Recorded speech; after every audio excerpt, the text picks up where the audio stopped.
Hello, beautiful friends. I'm Laurel Bleadon-Maffei with Illuminating Souls, and it is my joy to welcome you to another episode of Sleepy Bedtime Blessings, a podcast designed to help you rest, relax, and hopefully fall asleep.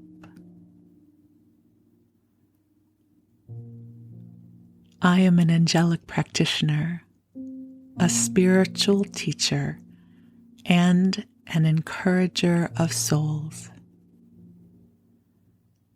During the daytime hours, I love getting to help you connect with your angels and deepen into your mystical and magical gifts. And I do this through angel sessions, soul mentoring, in a variety of classes. You can learn more about my work at illuminatingsouls.com and also find me on Facebook at Illuminating Souls. But in this moment, I am here to bring forward the love of the angels and to read you a bedtime story. And my hope is the combination of the two will help to bring you an infusion of comfort and love, and this will help lull you to sleep. So I invite you to take a deep breath in and out. And the angels are already here.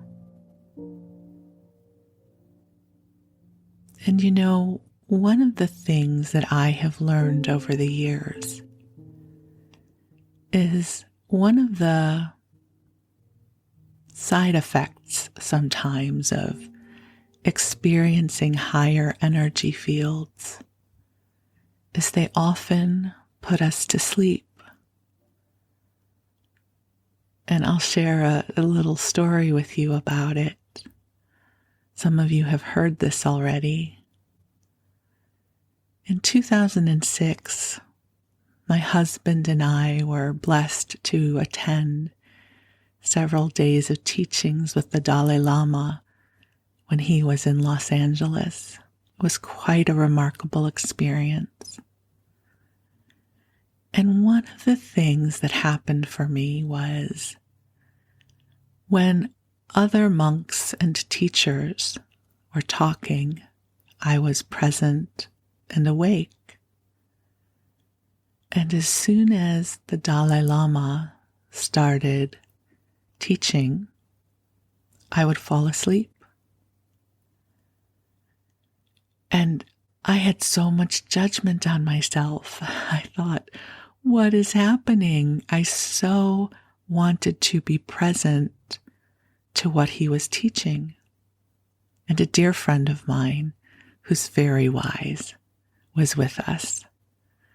And as I was sharing my frustration with her, she said, "It is because his energy field is so high. And by you getting sleepy, it is the best way for you to receive his energy." And I thought that was quite a remarkable reflection.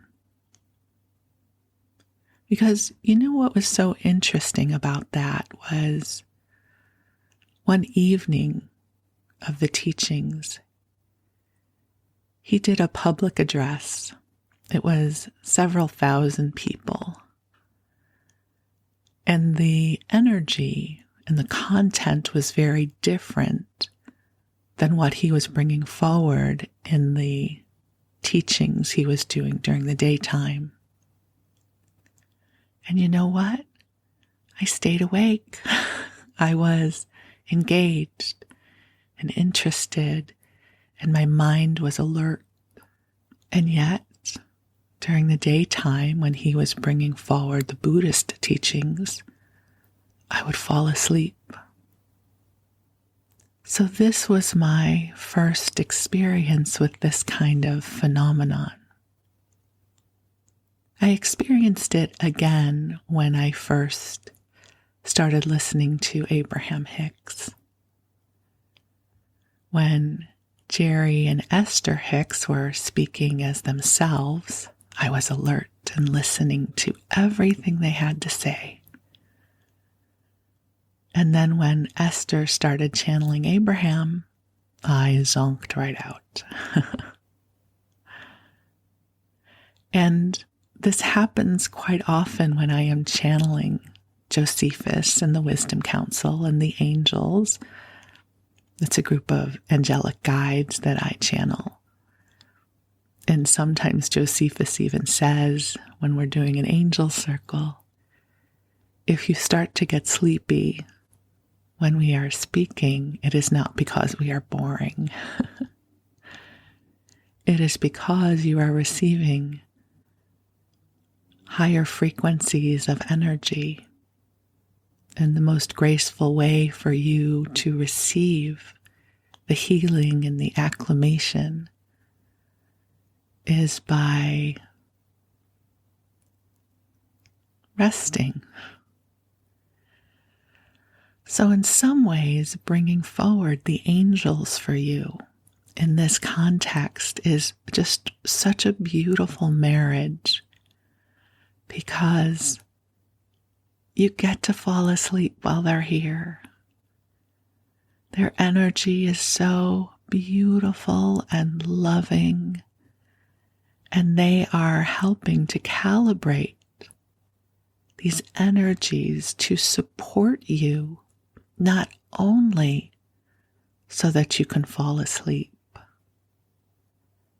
but this energy is also seeded with blessings to support you in your waking life as well. So with that, I invite you, if you have not already cozied on up, to snuggle in and breathe deeply in and out, allowing your body and your mind to rest. This is your time. You have permission to disconnect from everything that has been clamoring for your attention. And you get to have this time now.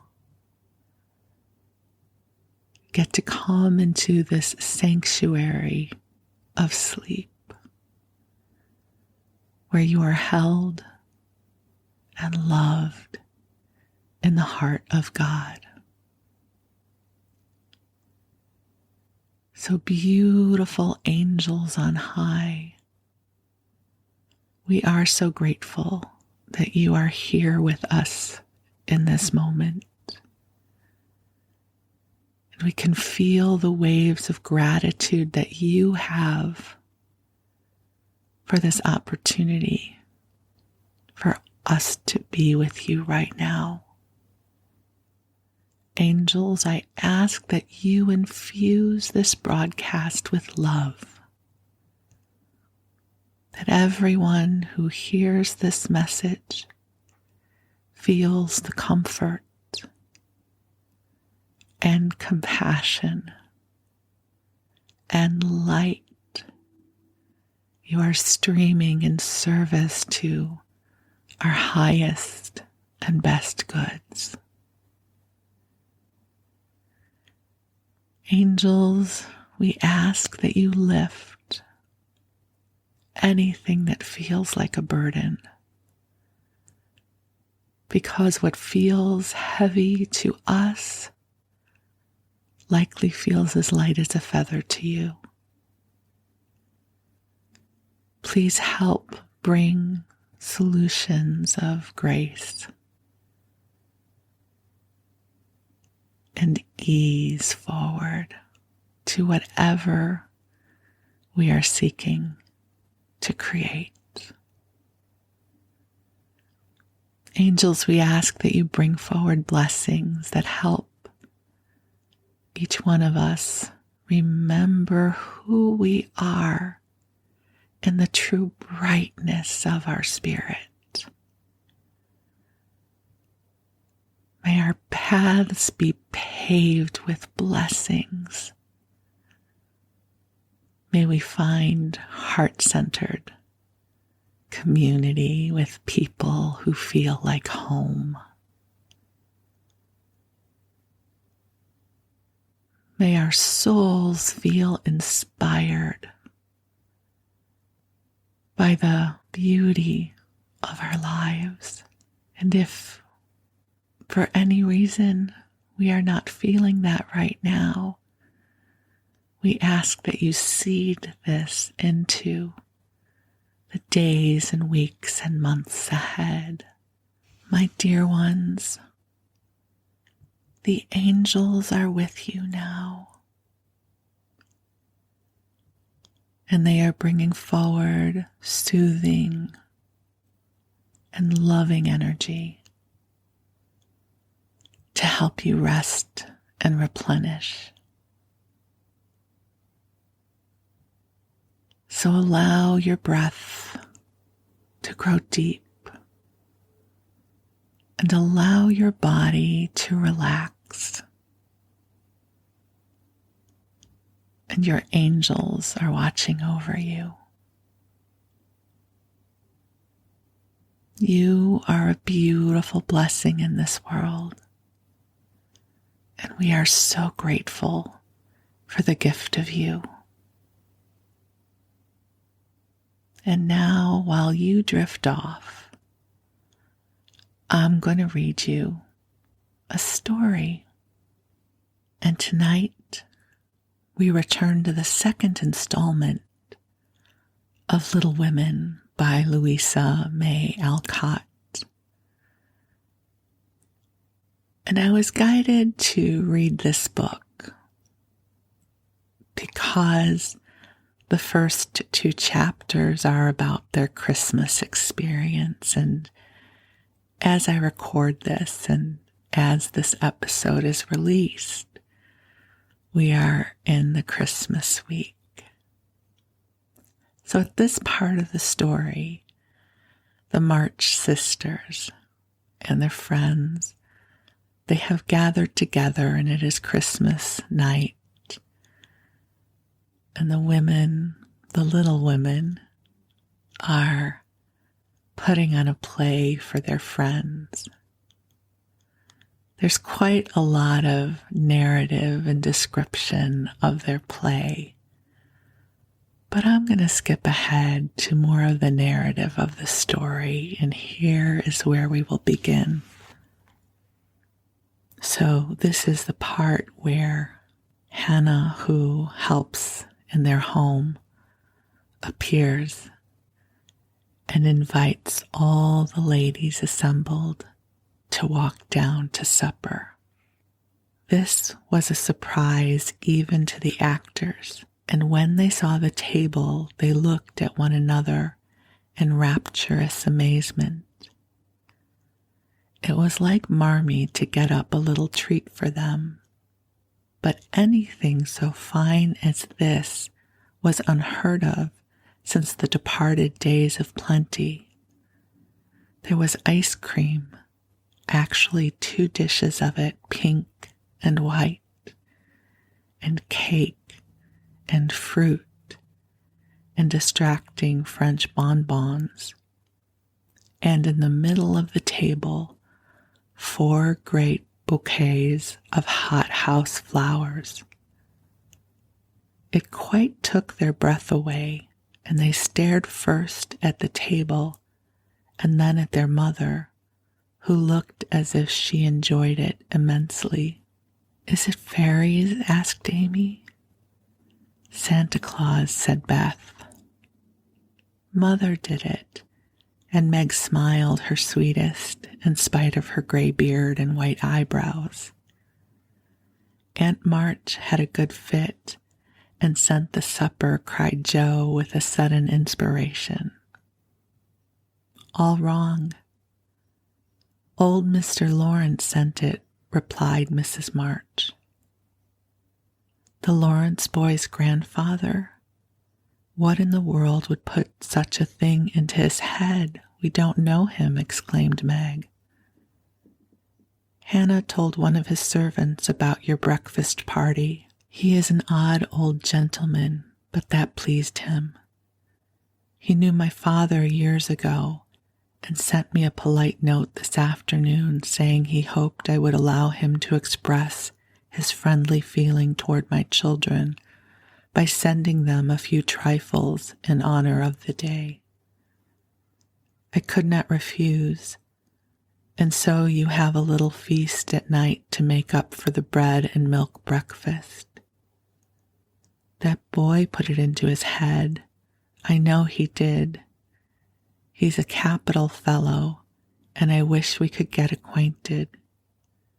He looks as if he'd like to know us, but he's bashful.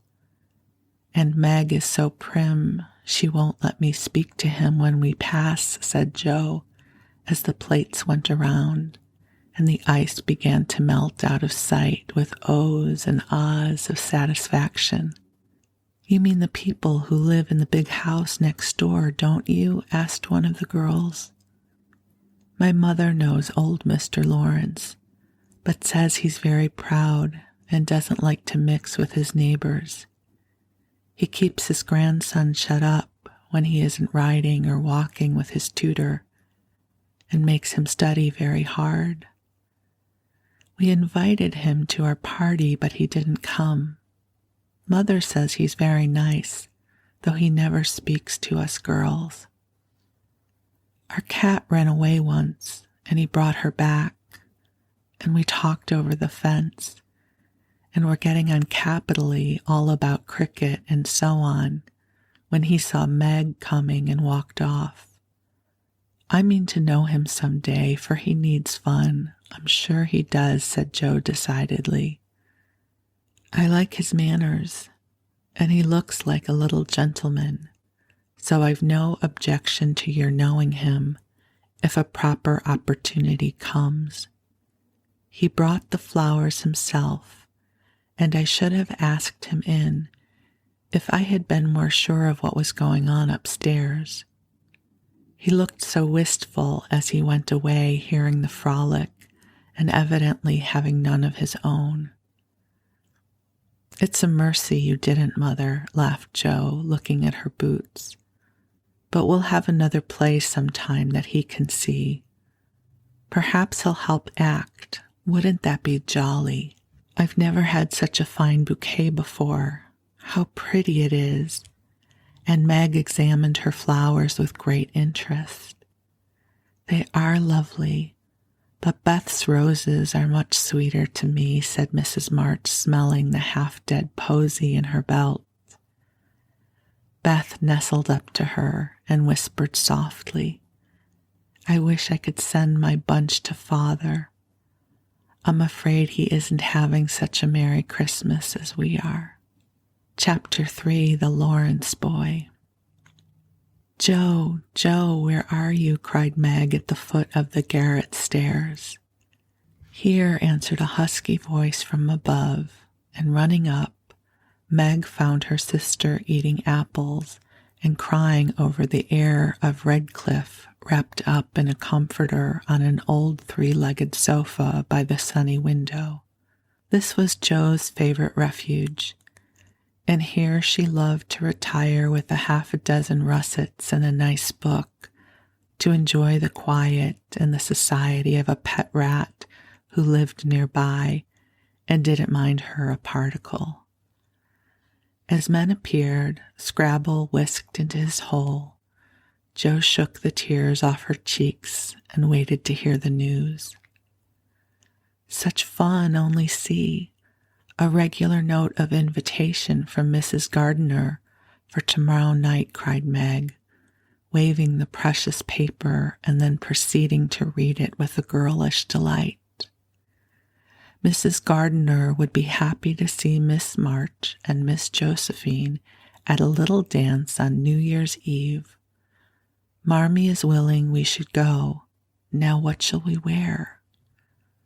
What's the use of asking that when you know we shall wear our poplins because we haven't got anything else, answered Jo with her mouth full. If only I had a silk, sighed Meg. Mother says I may when I'm 18 perhaps, but 2 years is an everlasting time to wait. I'm sure our pops look like silk, and they are nice enough for us. Yours is as good as new, but I forgot the burn and the tear in mine. Whatever shall I do? The burn shows badly, and I can't take any out. You must sit still all you can and keep your back out of sight. The front is all right. I shall have a new ribbon for my hair, and Marmee will lend me her little pearl pin, and my new slippers are lovely, and my gloves will do, though they aren't as nice as I'd like. Mine are spoiled with lemonade, and I can't get any new ones, so I shall have to go without, said Jo, who never troubled herself much about dress. You must have gloves or I won't go, cried Meg decidedly. Gloves are more important than anything else. You can't dance without them, and if you don't, I should be so mortified. Then I'll stay still. I don't care much for company dancing. It's no fun to go sailing around. I like to fly about and cut capers. You can't ask Mother for new ones. They are so expensive. And you are so careless. She said when you spoiled the others that she shouldn't get you any more this winter. Can you make them do? I can hold them crumpled up in my hand so no one will know how stained they are. That's all I can do. No, I'll tell you how we can manage. Each wear one good one and carry a bad one. Don't you see? Your hands are bigger than mine and you will stretch my glove dreadfully, began Meg, whose gloves were a tender point with her. Then I'll go without. I don't care what people say, cried Jo, taking up her book. You may have it, you may, only don't stain it and do behave nicely. Don't put your hands behind you or stare or say Christopher Columbus, will you? Don't worry about me. I'll be as prim as I can and not get into any scrapes if I can help it. Now go and answer your note and let me finish the splendid story. So Meg went away to accept with thanks, look over her dress, and sing blithely as she did up her one real lace frill, while Jo finished her story, her 4 apples, and had a game of romps with Scrabble. On New Year's Eve, the parlor was deserted, for the 2 younger girls played dressing maids and the 2 elder were absorbed in the all-important business of getting ready for the party. Simple as the toilets were, there was a great deal of running up and down, laughing and talking, and at one time a strong smell of burned hair pervaded the house. Meg wanted a few curls about her face, and Jo undertook to pinch the papered locks with a pair of hot tongs. Ought they to smoke like that? Asked Beth from her perch on the bed. It's the dampness drying, replied Jo. What a queer smell. It's like burned feathers, observed Amy, smoothing her own pretty curls with a superior air. There now, I'll take off the papers and you'll see a cloud of little ringlets, said Jo, putting down the tongs. She did take off the papers, but no cloud of ringlets appeared, for the hair came off with the papers, and the horrified hairdresser laid a row of little scorched bundles on the bureau before her victim. Oh, what have you done? I'm spoiled. I can't go. My hair, oh, my hair, wailed Meg, looking with despair at the uneven frizzle on her forehead. Just my luck. You shouldn't have asked me to do it. I always spoil everything. I'm so sorry, but the tongs were too hot, and so I've made a mess, groaned poor Joe, regarding the little black pancakes with tears of regret. It isn't spoiled, just frizzle it and tie your ribbon so the ends come back on your forehead a bit, and it will look like the latest fashion. I've seen so many girls do it so, said Amy consolingly. Serves me right for trying to be fine. I wish I'd let my hair alone, cried Meg petulantly. So do I. It was so smooth and pretty. But it will soon grow out again, said Beth, coming to kiss and comfort the shorn sheep. After various lesser mishaps, Meg was finished at last, and by the united exertions of the entire family, Joe's hair was got up and her dress on.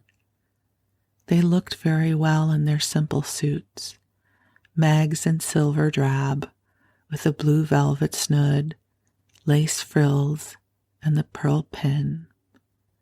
Joe in maroon, with a stiff, gentlemanly linen collar and a white chrysanthemum or two for her only ornament. Each put on one nice light glove and carried one soiled one, and all pronounced the effect quite easy and fine. Meg's high-heeled slippers were very tight and hurt her, though she would not own it. And Joe's 19 hairpins all seemed stuck straight into her head, which was not exactly comfortable, but dear me, let us be elegant or die. Have a good time, dearies, said Mrs. March, as the sisters went daintily down the walk. Don't eat much supper, and come away at 11 when I send Hannah for you. As the gate clashed behind them, a voice cried from a window, Girls, girls, have you both got nice pocket handkerchiefs?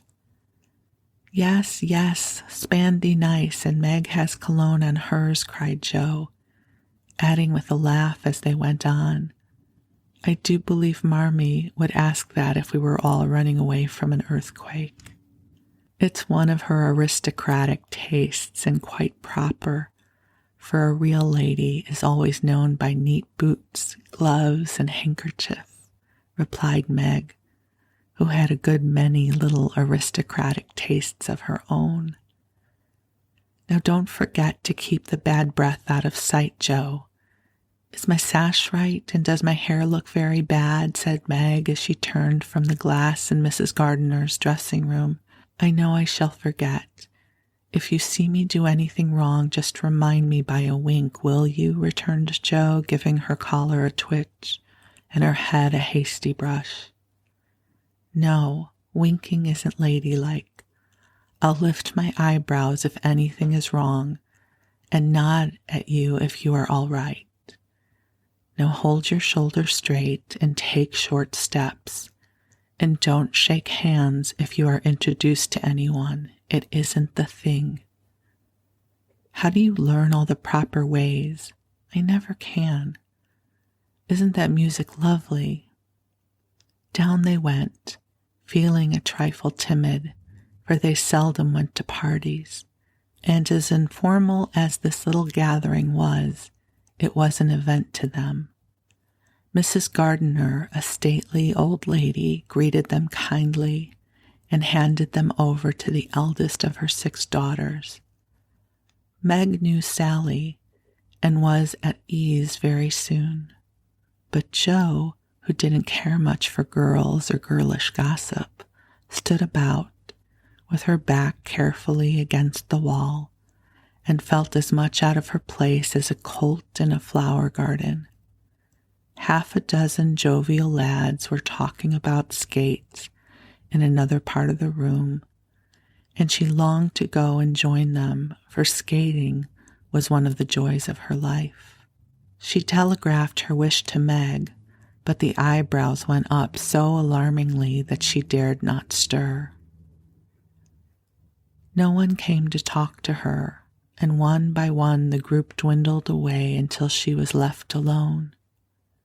She could not roam about and amuse herself, for the burned breath would show. So she stared at people rather forlornly till the dancing began. Meg was asked at once, and the tight slippers tripped about so briskly that none would have guessed the pain their wearer suffered smilingly. Jo saw a big red-headed youth approaching her corner and feared he meant to engage her. She slipped into a curtained recess, intending to peep and enjoy herself in peace. Unfortunately, another bashful person had chosen the same refuge, for as the curtain fell behind her, she found herself face to face with the Lawrence boy.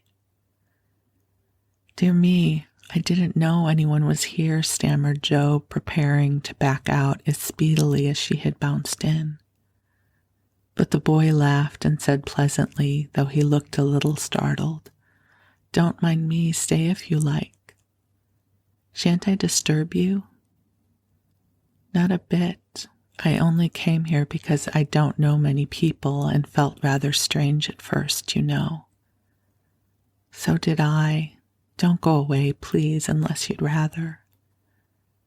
The boy sat down again and looked at his pumps till Jo said, trying to be polite and easy, "I think I've had the pleasure of seeing you before.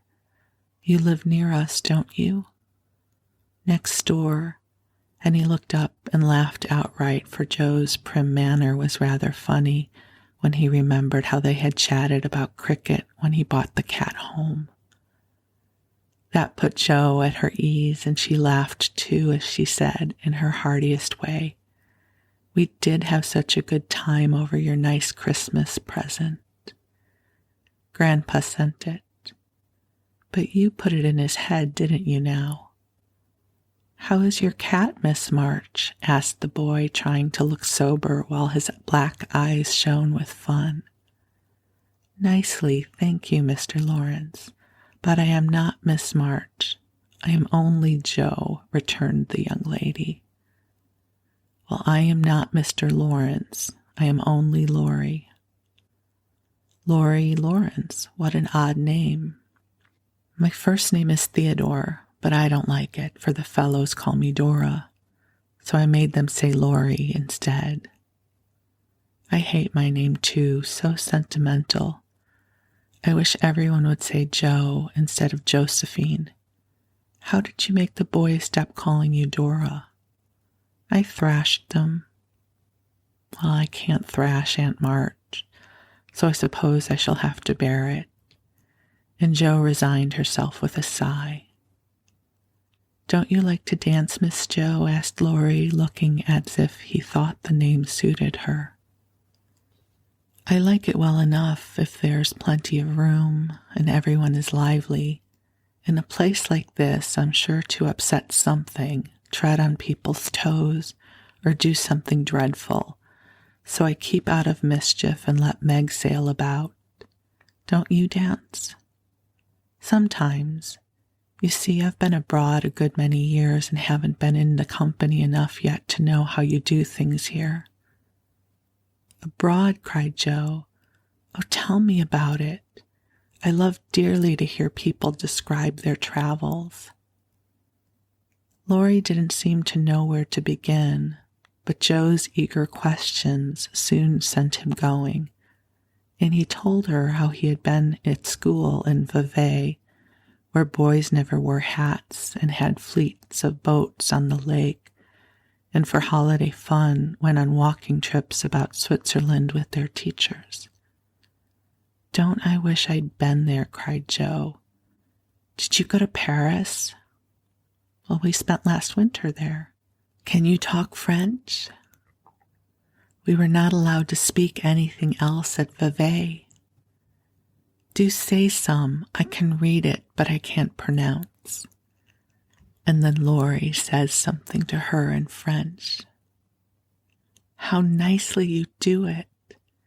Let me see, you said, 'Who is the young lady in the pretty slippers?' Didn't you?" Oui, mademoiselle. It's my sister Margaret, and you knew it was. Do you think she's pretty? Yes, she makes me think of the German girls. She looks so fresh and quiet and dances like a lady.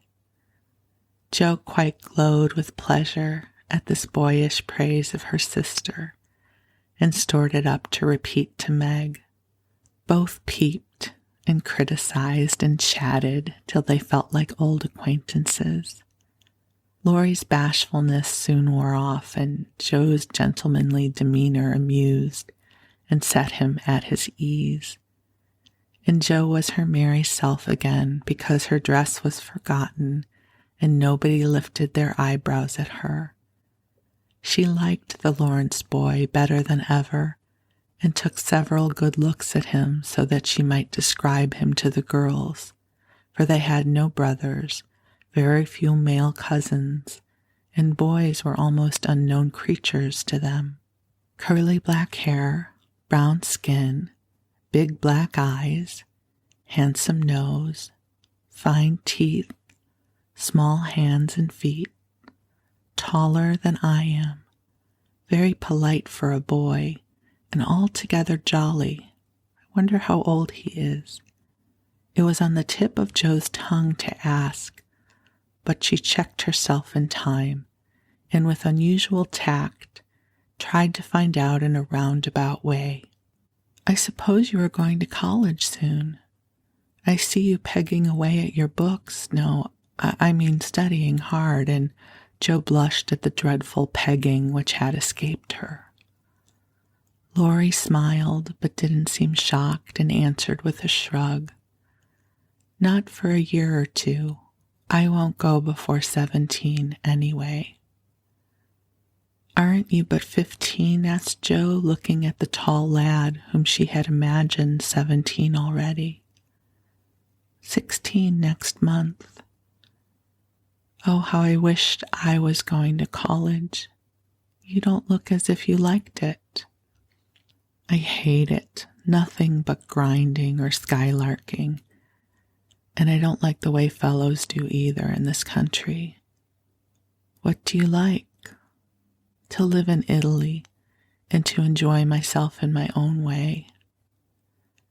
Jo wanted very much to ask what his own way was, but his black brows looked rather threatening as he knit them, so she changed the subject by saying, as her foot kept time, "That's a splendid polka. Why don't you go and try it?"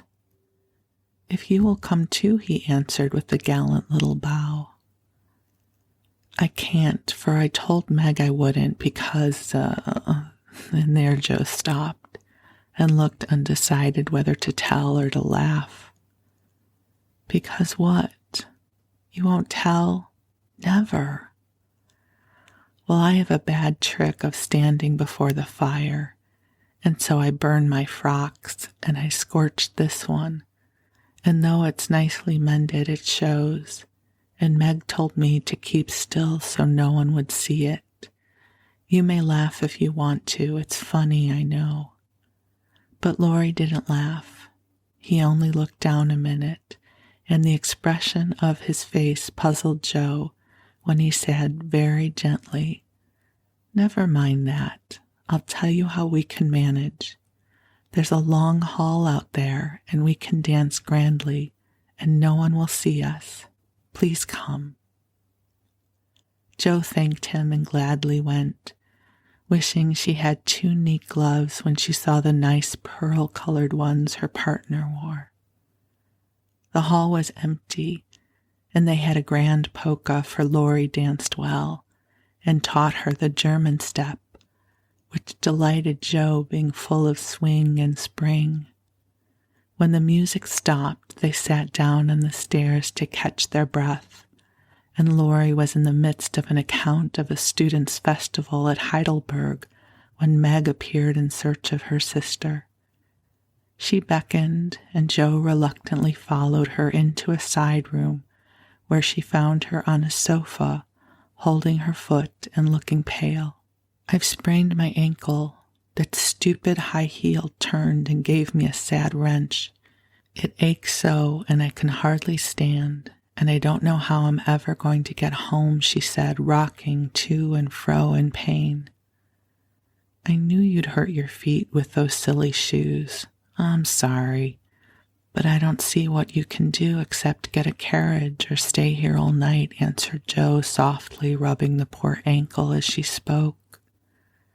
I can't have a carriage without its costing ever so much. I dare say I can't get one at all, for most people come in their own, and it's a long way to the stable and no one to send. Well, I'll go. No, indeed, it's past 9 and dark as Egypt. I can't stop here, for the house is full. Sally has some girls staying with her. I'll rest till Hannah comes and then do the best I can. I'll ask Laurie. He will go, said Joe, looking relieved as the idea occurred to her. Mercy, no, don't ask or tell anyone. Get me my rubbers and put these slippers with our things. I can't dance any more, but as soon as supper is over, watch for Hannah and tell me the minute she comes. They are going out to supper now. I'll stay with you, I'd rather. No, dear, run along and bring me some coffee. I am so tired I can't stir. So Meg reclined with rubbers well hidden, and Joe went blundering away to the dining room, which she found after going into a china closet and opening the door of a room where old Mr. Gardiner was taking a little private refreshment. Making a dart at the table, she secured the coffee, which immediately spilled, thereby making the front of her dress as bad as the back. Oh dear, what a blunderbuss I am, exclaimed Joe, finishing Meg's glove by scrubbing her gown with it. Can I help you? Said a friendly voice, and there was Laurie with a full cup in one hand and a plate of ice in the other. I was trying to get something for Meg, who is very tired, and someone shook me, and here I am in a nice state, answered Joe, glancing dismally from the stained skirt to the coffee-colored glove. Too bad. I was looking for someone to give this to. May I take it to your sister? Oh, thank you. I'll show you where she is. I don't offer to take it myself, for I should only get into another scrape if I did. Joe led the way, and as if used to waiting on ladies, Laurie drew up a little table, brought a second installment of coffee and ice for Joe, and was so obliging that even particular Meg pronounced him a nice boy. They had a merry time over the bonbons and the mottos, and were in the midst of a quiet game of buzz with 2 or 3 other young people who had strayed in, when Hannah appeared. Meg forgot her foot and rose so quickly that she was forced to catch hold of Joe with an exclamation of pain. Hush, don't say anything, she whispered, adding aloud, It's nothing, I turned my foot a little, that's all, and limped upstairs to put on her things. Hannah scolded, Meg cried, and Joe was at her wit's end, till she decided to take things into her own hands. Slipping out, she ran down and, finding a servant, asked if he could go get her a carriage. It happened to be a hired waiter who knew nothing about the neighborhood, and Joe was looking round for help when Laurie, who had heard what she said, came up and offered his grandfather's carriage, which had just come for him, he said. It's so early. You can't mean to go yet, began Joe, looking relieved but hesitating to accept the offer. I always go early, I do truly. Please let me take you home. It's all on my way, you know, and it rains, they say. That settled it, and telling him of Meg's mishap, Joe gratefully accepted and rushed up to bring down the rest of the party. Hannah hated rain as much as a cat does, so she made no trouble, and they rolled away in the luxurious close carriage, feeling very festive and elegant. Lori went on the box so Meg could keep her foot up, and the girls talked over their party and freedom. I had a capital time, did you? Asked Jo, rumpling up her hair and making herself comfortable. Yes, till I hurt myself. Sally's friend Annie Moffat took a fancy to me and asked me to come and spend a week with her when Sally does. She's going in the spring when the opera comes, and it will be perfectly splendid if Mother only lets me go, answered Meg, cheering up at the thought. I saw you dancing with the red-headed man I ran from. Was he nice? Oh, very. His hair is auburn, not red, and he was very polite, and I had a delicious dance with him. He looked like a grasshopper in a fit when he did the new step. Lori and I couldn't help laughing. Did you hear us? No, but it was very rude. What were you about all that time hidden away in there? Jo told her adventures, and by the time she had finished, they were at home.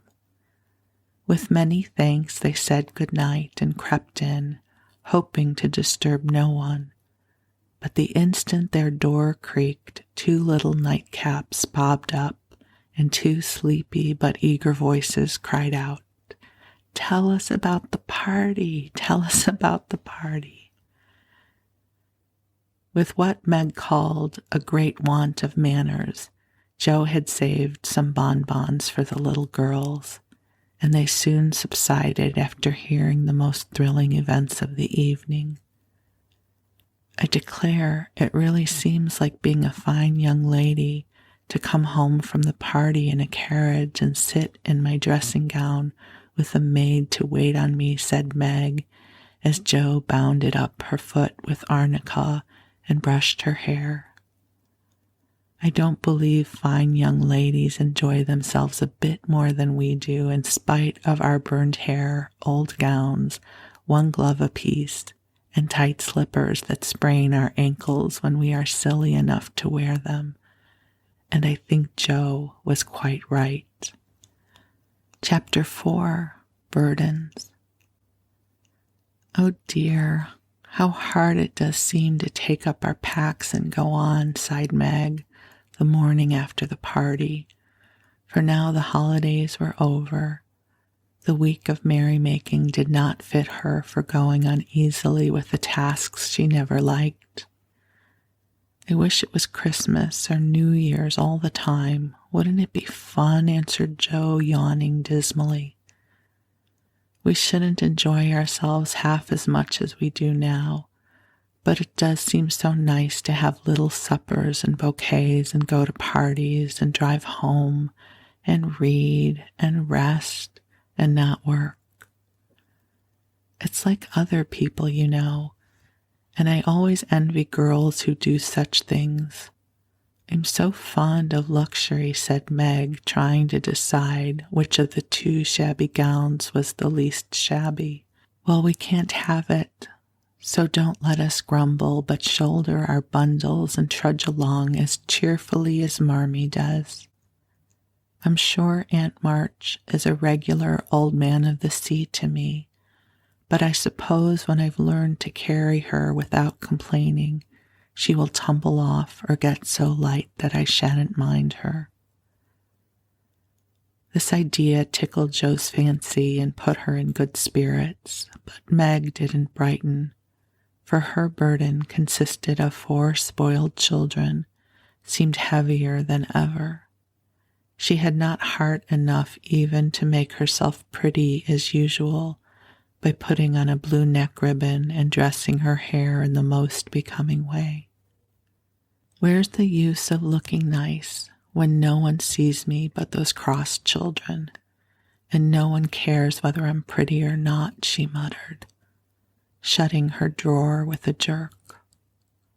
I shall have to toil and moil all my days, with only little bits of fun now and then, and get old and ugly and sour because I'm poor and can't enjoy my life as other girls do. It's a shame. So Meg went down wearing an injured look and wasn't at all agreeable at breakfast time. Everyone seemed rather out of sorts and inclined to croak. Beth had a headache and lay on the sofa trying to comfort herself with the cat and 3 kittens. Amy was fretting because her lessons were not learned and she couldn't find her rubbers. Joe would whistle and make a great racket getting ready. Mrs. March was very busy trying to finish a letter which must go at once, and Hannah had the grumps for being up late didn't suit her. There never was such a cross family, cried Joe, losing her temper when she had upset an inkstand, broken both bootlaces, and sat down upon her hat. Well, you're the crossest person in it, returned Amy, washing out the sum that was all wrong with the tears that had fallen on her slate.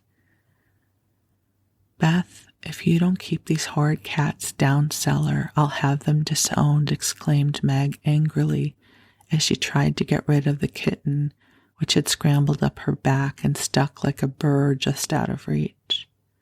Joe laughed, Meg scolded, Beth implored, and Amy wailed because she couldn't remember how much 9 times 12 was. Girls, do be quiet 1 minute. I must get this off in the early mail, and you drive me distracted with your worry, cried Mrs. March, crossing out the 3rd spoiled sentence in her letter. There was a momentary lull, broken by Hannah, who stalked in, laid 2 hot turnovers on the table, and stalked out again.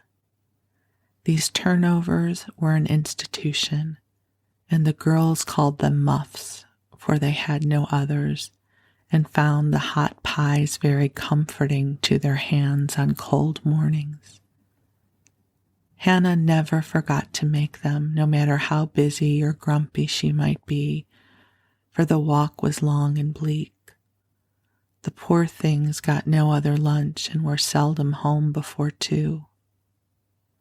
Cuddle your cats and get over your headache, Bethy.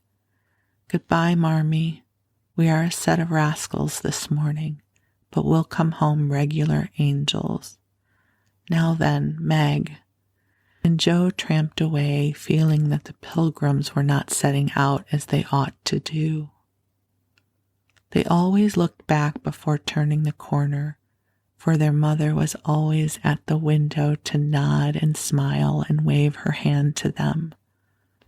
Somehow it seemed as if they couldn't have gotten through the day without that, for whatever their mood might be, the last glimpse of that motherly face was sure to affect them like sunshine. If Marmee shook her fist instead of kissing her hand to us, it would serve us right, for more ungrateful wretches than we are were never seen, cried Joe, taking remorseful satisfaction in the snowy walk and bitter wind.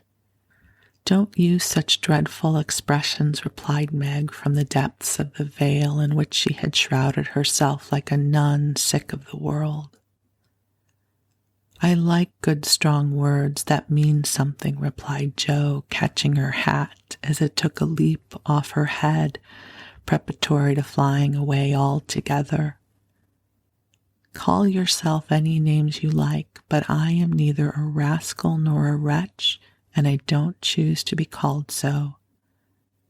You're a blighted being and decidedly cross because you can't sit in the lap of luxury all the time. Poor dear, just wait till I make my fortune, and you shall revel in carriages and ice cream and high-heeled slippers and posies and red-headed boys to dance with. How ridiculous you are, Joe, but Meg laughed at the nonsense and felt better in spite of herself. Lucky for you I am, for if I put on crushed airs and tried to be dismal as you do, we should be in a nice state. Thank goodness I can always find something funny to keep me up. Don't croak any more, but come home jolly, there's a dear. Jo gave her sister an encouraging pat on the shoulder as they parted for the day, each going a different way, each hugging her little warm turnover and trying to be cheerful in spite of wintry weather, hard work, and the unsatisfied desires of pleasure-loving youth. When Mr. March lost his property in trying to help an unfortunate friend, the two oldest girls begged to be allowed to do something toward their own support at least, believing they could not begin too early to cultivate energy, industry, and independence. Their parents consented, and both fell to work with the hearty goodwill which, in spite of all obstacles, is sure to succeed at last. Margaret found a place as nursery governess and felt rich with her small salary. As she said, she was fond of luxury, and her chief trouble was poverty. She found it harder to bear than the others because she could remember a time when home was beautiful, life full of ease and pleasure, and want of any kind unknown.